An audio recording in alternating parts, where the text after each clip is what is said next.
Hello friends, hi. నిన్న చెప్పాను కదా స్టోరీ. నేను మా ఫ్రెండ్ వాళ్ళ మామ సంథింగ్ ఇట్లా మ్యారేజ్ చేసుకుంటూ ఆ అమ్మాయికి తెలియకుండానే అని చెప్పాను కదా.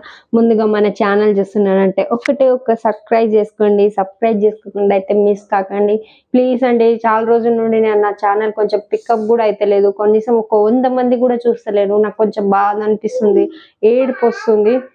ఇవాళ స్టోరీ వచ్చేసి అయితే నేను మీ ముంగటికి ఏం చెప్తున్నా అంటే, నిన్న సగం చెప్పాను కదా నానా, కొంచెం సైలెంట్ ఉండి బయటి.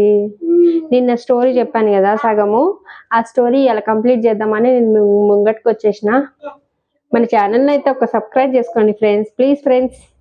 అయితే నిన్న మా ఫ్రెండ్ వాళ్ళ మామ ఏం చేశాడు, ఆ అమ్మాయి వాళ్ళు పరిచయం అయ్యిండు. అయితే ఈ అమ్మాయి వాళ్ళిద్దరు మాట్లాడుతుర్రు అని చెప్పాను కదా. ఎక్కడి వరకు చెప్పాను మీకు? ఆ అమ్మాయి అబ్బాయి మాట్లాడుతురు సంథింగ్, వేరే వాళ్ళ పెళ్లికి వెళ్ళినప్పుడు ఇద్దరు కలిసి మాట్లాడుతురు అని చెప్పాను కదా. అయితే ఈ అమ్మాయికి తెలియకుండానే వాళ్ళ మామకి మ్యారేజ్ అయిపోయింది. ఆ విషయం ఈ అమ్మాయికి తెలీదు. అయితే ఇక ఏమైందంటే తర్వాతకి, ఇక మామ కదా, ఇక చిన్నప్పటి నుంచి చూస్తుంది, లవ్ చేసింది, ప్రేమించింది. ఆయన కూడా ఈమెను ప్రేమించిండు, బాగా లవ్ చేసిండు. అంత చేసినాక ఈ అమ్మాయికి విషయం తెలియదు. ప్లస్ ఆయన పెళ్ళి అయిపోయిన విషయం ఈమెకు తెలియదు. ఇక తర్వాతకి మాట్లాడుతూ మాట్లాడుతూ ఎవరో ఒక అమ్మాయి వచ్చింది. అంటే వాళ్ళ వైఫ్. ఈమె కన్నా అందంగా ఏం లేదు. ఆమె మొత్తం ఇట్లనే ఉంటది, మంచిగా కూడా ఉండదు, అందంగా కూడా ఉండదు ఆమె. ఇక ఈ అమ్మాయి వచ్చింది అంట. వచ్చి దా తిందాం దా అని వాళ్ళ మామని పిలుస్తుందంట.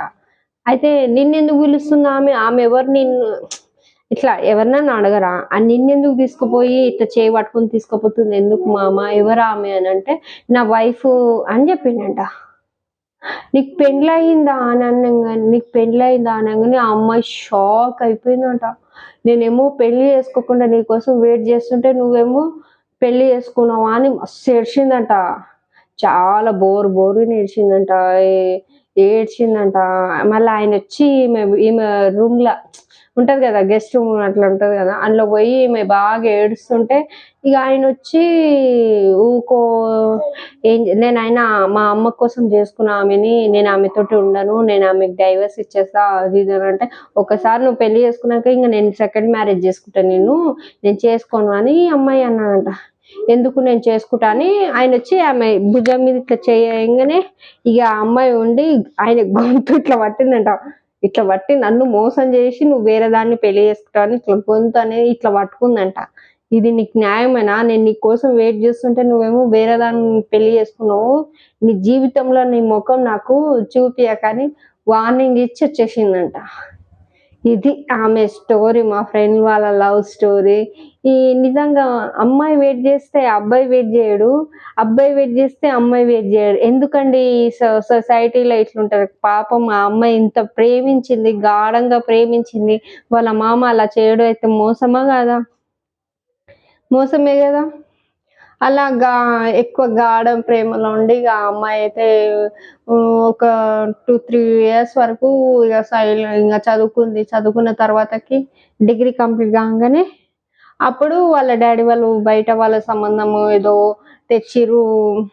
ఇక ఆ అమ్మాయికి మ్యారేజ్ అయిపోయింది.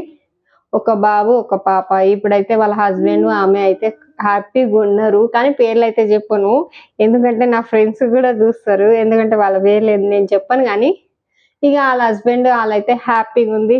వాళ్ళ చిన్న లైఫ్ అయితే ఇప్పుడైతే సెట్ బాగానే ఉంది. తను ప్రేమించిన వ్యక్తి తనకు తోడు లేకపోయినా ఇంట్లో వాళ్ళు చూసి సంబంధం చేసిన అయితే తోడైతే ఉంది కదా, అదొకటైతే నాకు మంచిగా అనిపించింది.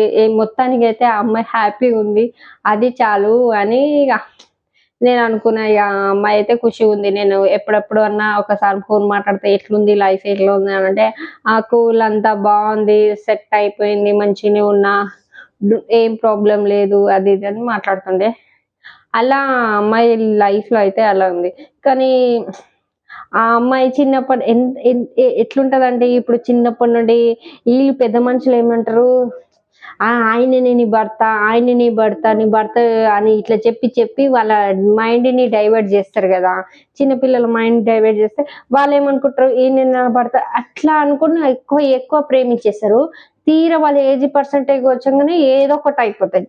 డిస్క్లా ఈయనన్నా వెళ్ళిపోతాడు, ఈమెనన్నా అయిపోతాడు. మొత్తం ఈ సొసైటీ మొత్తం ఇట్లనే అవుతుంది. ఎందుకు అట్లా చెప్పాలి? ఈ పెద్ద మనుషులకు ఫస్ట్ బుద్ధి లేదు. ఈయనని భర్త, ఆమెని పెళ్ళాము, ఇవన్నీ ఎందుకు సొల్లు కబర్లు?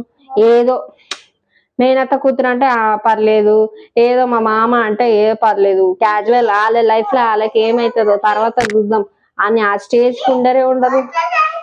అట్లుంటది అండి సొసైటీ. ఏం ఉందేమో కానీ అసలు మనుషులు అర్థం చేసుకోరు. చిన్న పిల్లలతోటే ఏమేమో మాట్లాడుతూ ఉంటారు. వాళ్ళని లేనిది బుద్ధి పుట్టించేదే పెద్ద మనుషులు. మళ్ళేమో ఇక గిట్ల అయిపోయా గట్ల అయిపోయా అని ఇక మళ్ళీ వాళ్ళ మీద ఏడుపు. ఇది ఫ్రెండ్స్ టాపిక్ అయితే ఇది వచ్చేసింది. ప్లీజ్ ఫ్రెండ్స్ మనకు కొంచెం సపోర్ట్ చేయండి. ప్లీజ్ ఒక సబ్స్క్రైబ్ చేసుకోకుండా మర్చిపోకండి. సపోర్ట్ చేయండి ఫ్రెండ్స్. Bye friends.